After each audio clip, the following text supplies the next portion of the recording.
நண்பர்களே, உங்களை பார்த்து நான் மிகுந்த மகிழ்ச்சி அடைகிறேன்.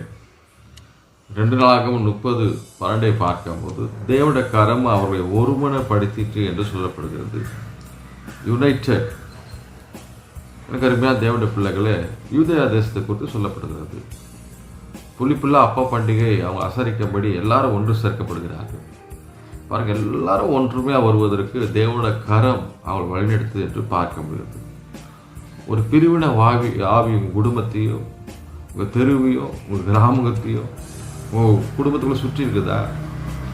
கர்த்தருடைய சமூகத்திலிருந்து ஆளுடைய காரங்களை நோக்கி நீங்கள் பார்க்கும்போது அதை ஒருமனப்படுத்துகிற ஒரு காரியத்தை ஆண்டவரே செய்வார். காரியங்களை வாக்கிய செய்வார். அவர் மனிதர்கள் நீங்கள் உள்ளே விட்டீங்கன்னா பிரிக்க தான் பார்ப்பாங்க. ஆனால் கர்த்தரை நீங்கள் உள்ளே விட்டு பாருங்களேன், அவர் சேர்ப்பார். அவர் அந்த காரியத்தை இங்கே நடக்குது பார்க்க முடியும். விசுவாசமே கர்த்தருடைய ஆசீர்வாதத்தை அளவெல்லாம் பெற்றுக்கோங்க.